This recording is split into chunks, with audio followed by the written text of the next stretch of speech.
Hello बच्चों, let's read the question.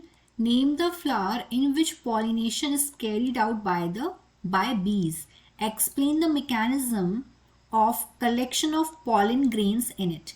Question में बोला गया है कि हमें उस फ्लावर का नाम बताना है जहाँ पे पॉलिनेशन होता है बीज मधुमक्खी के द्वारा, और हमें उस मैकेनिज्म को एक्सप्लेन करना है कि किस तरह से ये पॉलन ग्रेन्स को यहाँ पे कलेक्शन हो रहा है पॉलन ग्रेन्स का. तो इस क्वेश्चन का की कंसेप्ट है कि concept of this question is pollination, because here we are talking about pollination कि किस तरीके से यहाँ पे जो पॉलिनेशन, कौन सा एजेंट, जो बीज हैं वो किन में पॉलिनेशन कर रही हैं. तो पॉलिनेशन क्या होता है? पॉलन ग्रेन में गैमीट को एंथर से स्टिग्मा तक पहुंचाने की जो प्रोसेस होती है, this process is called pollination. तो यहाँ पे पॉलिनेशन जो बीज, यहाँ पे जो पॉलिनेटिंग एजेंट बीज हैं उस फ्लावर का हमें नाम बताना है. तो होता है ये किसमें? ये होता है साल्विया फ्लावर्स में. Salvia flowers. In salvia flowers, the pollination is carried out by bees.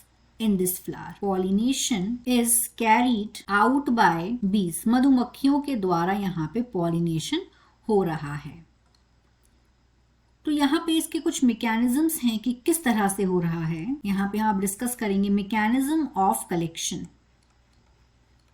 Mechanism of collection of pollen grains.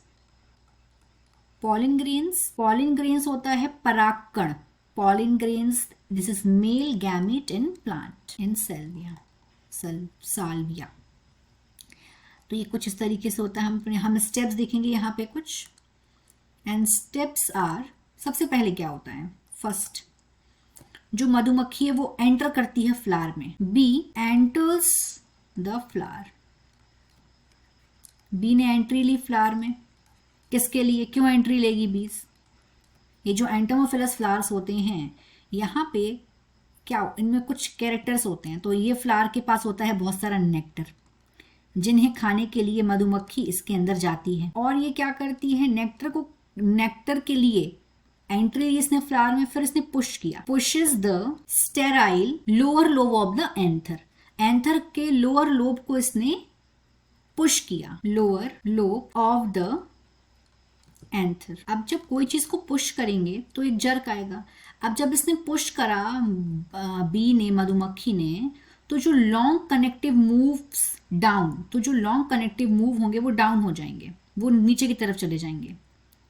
Then long connective moves down, ये डाउन, ये नीचे की तरफ झुक जाएंगे. और उसके बाद and helps the stamen bend with a jerk. और ये स्टेमन को हेल्प करेंगे कि वो बेंड होगा एक जर्क के साथ. And helps the stamen bend with a jerk. और जब ये जर्क के साथ ये बेंड होगा तो जर्क की वजह से क्या होगा? जो जर्क है वो प्रोड्यूस, जर्क जैसे जर्क होगा तो बहुत सारे जो पॉलन ग्रेन्स है वो स्प्रिंकल हो जाएंगे. Then this jerk produced sprinkles the pollen grains on the back of the bees, of the bee. तो जब जर्क प्रोड्यूस होगा तो जर्क की वजह से क्या होगा? बहुत सारे पॉलन ग्रेन स्प्रिंकल होंगे. जब पॉलन ग्रेन्स की बौछार होगी तो वो मधुमक्खी के बैक में जाके चिपक जाएंगे. क्योंकि जो एंटोमोफिलस फ्लावर के जो पॉलन ग्रेन्स होते हैं वो कैसे होते हैं? वो स्टिकी होते हैं, चिपचिपे होते हैं. अब वो चिपक जाएंगे मधुमक्खी में. अब वो मधुमक्खी फिर से नेक्टर खाने के लिए दूसरे फ्लावर के पास जाएगी, तो वहां का जो कार्पेल होगा, जब वो, तो कार्पेल में ये सारे के सारे जो पॉलन उसकी बॉडी में लगे हुए हैं वो वहां पे जाके चले जाएंगे उस कार्पेल पे. तो इस तरीके से हो जाएगा फर्टिलाइजेशन, हो जाएगा पॉलिनेशन. फिर पॉलिनेशन के बाद हो जाएगा fertilisation. I hope you understood it well. All the best.